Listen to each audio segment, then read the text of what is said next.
Hello Horror Hounds, as requested by Jess Lane and Z Rysek, the next film we're going to take a gander at is 2009's Triangle. This is a tricky one. I love this film, but I didn't watch it for the longest time because the way it was promoted made it look boring.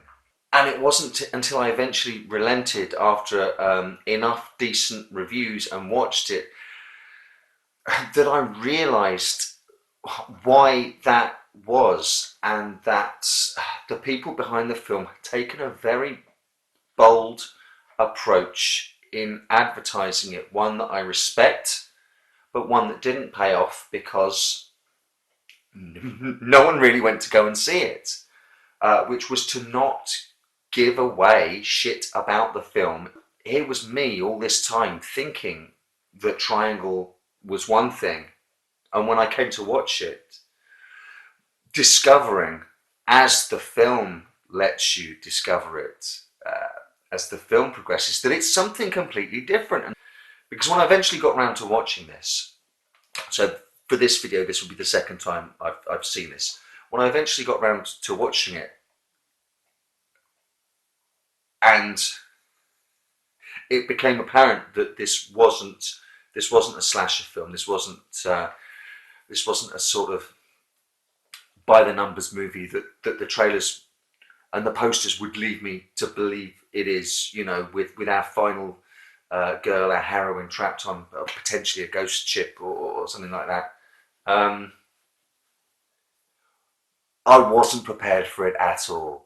And I want as many of you to be able to experience that thrill as possible.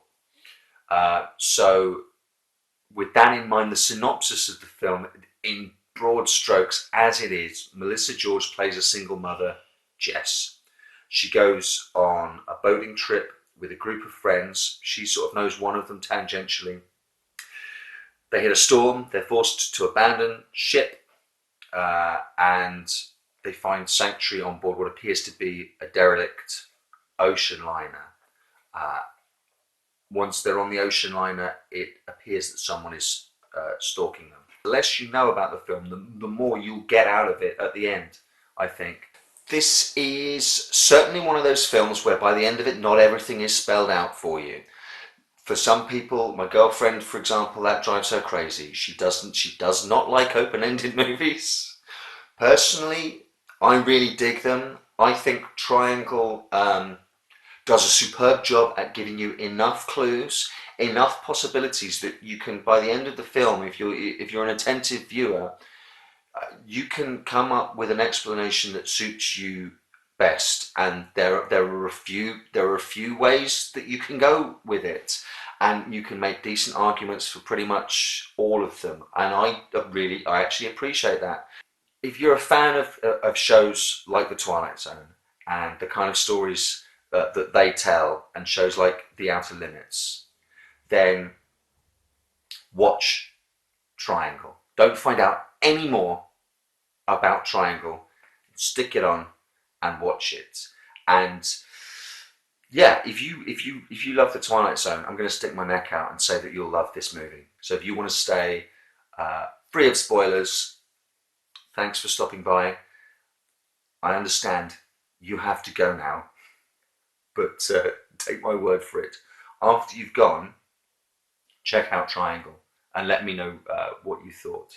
So, Christopher Smith, the writer-director, said he was inspired by films like Memento and films like Dead of Night, which I have reviewed on this channel. It's a superb film. I'll link to that review if you're at all interested. He said he wanted to make a circular film that explored déjà vu. And none of that is referenced in any of the promotional material. So when that happens, when the first time loop kicks in, that for me, watching it completely unprepared, was a big fuck me moment. Shit. So that bit that didn't make sense when the couple said that she told them to go to the ballroom and that scene wasn't in there. Oh, okay, fuck, right, let's see what's going to happen now. At the centre of all of this is Melissa George, who plays Jess. The film pretty much rests solidly on her shoulders. It's her performance that is going to drive this thing, and I don't think I've ever seen her better. She's got quite a thankless task, especially at the start of the movie, where she is going to have to give a performance that is blank enough to work on first viewing, but informed by the end of the film enough that when you come back to watch it a second or a third time, or even by the time you see that performance at the end of the movie again, it means something completely different. She's playing multiple versions of herself at different points along the time loop as well. She sells the film. She sells it completely. And the slow dawning of what's going on is our way in through her. She's got so many plates to spin in this role. The film makes several allusions to The Shining, and I kind of dig that. There's no getting around it. There are elements, once they get on board the cruise liner, there are elements that are very Shining-like. If you do anything that's set in a cruise liner is kind of like a floating hotel. So if you do anything that's set in a hotel with long corridors and empty rooms upon empty rooms, anyone watching who knows anything about cinema is going to have The Shining in the back of their head anyway, so you might as well put it front and centre. There's the number 237 crops up twice that I saw on a house and on a cabin door in the on the liner. There's a ballroom there. The liner's sort of got Art Deco interior design. Of course, the long corridors. There's an axe that one of the characters goes around with an axe at one point. So I love the fact that it's like, yes, okay, we know, we get it. The Shining, right? Yes, we get it as well. For example, in our jog through the American Horror Story series, we're currently at Hotel, and the first episode of Hotel, basically, yes, you're in a hotel, yes, it's got a weird sort of geometric pattern on the carpet, yeah, here are a couple of creepy kids in the corridors. We're going to end the episode by playing Hotel California over the end credits. What? Say something. Upon second viewing, knowing that the time loops were coming in, you can see that the film is priming you for the revelation. It's not a twist, it's a reveal. Lots of reflections, and Jess especially shown in mirrors, and her reflection and her face doubling her in loads of shots, basically priming you for multiple versions of her. As we get towards the reveal, the skipping record, just playing the same portion of the song over and over again in a repetitive loop, again orally, sort of lays the groundwork and prepares you for that idea of loops. And then we move through the mirror in an amazing shot, and then the film actually starts skipping briefly in time with the skipping record on the turntable, and that's just an amazing piece of theatre. And what could have been a film with one trick up its sleeve, that big sort of ta-da moment, and then the rest of it could have just fallen flat. What actually happens is the introduction of time loops, to my mind, opens out a whole array of narrative possibilities, and as the rest of the film continues, the full impact of those time loops are explored.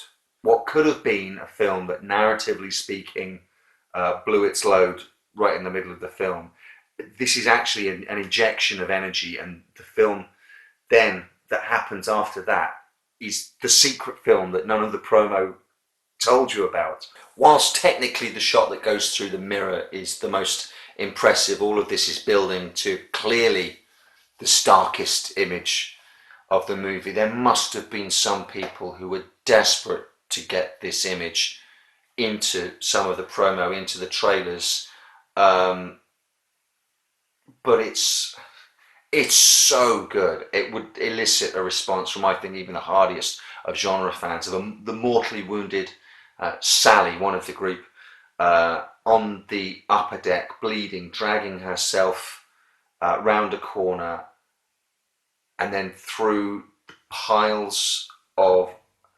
copies of bodies of earlier versions of herself, identical corpses who've already suffered the same fate. And like I say, you think you've got a handle on the time loop, and then the bottom just drops out of it when you realise, when you see dozens of previously dead Sallys that she crawls in amongst and eventually dies with. Even after that, there are surprises in store, but Christopher Smith must have sat and thrashed this script out for the longest time. He must have tested it to destruction. It's one of the most satisfying time travel movies I've seen, or movies that play with time. It was just a joy to watch the clockwork of it all come together, and you realise that the machine you're watching the cogs in is so much larger than you thought it was. So I've rambled on far too long now about Triangle, a film that you clearly know that I like a lot. I noticed, moving forwards, what we're going to do next, a couple of the films on the list that got voted for shared a train theme. And Christopher Smith, who wrote and directed this, also made a film called Creep previous to this, the majority of which is set on a train, around a train on the London Underground. So what we're going to do is, incorporating films from the list of Choose My Reviews and others that weren't on the list, we're going to have a mini theme run of train horror films. I'm going to call it Blood on the Tracks. Creep will be one of those films reviewed, but it won't be the next one I review. The honour of the next film, the first film for the Blood on the Tracks sort of mini theme, will be one off the list. It's a 1972 Spanish-British film. It stars Telly Savalas, Christopher Lee, and Peter Cushing. The next film on this channel, and to kick off the Blood on the Tracks mini theme season, is all aboard, ladies and gentlemen, for Horror Express.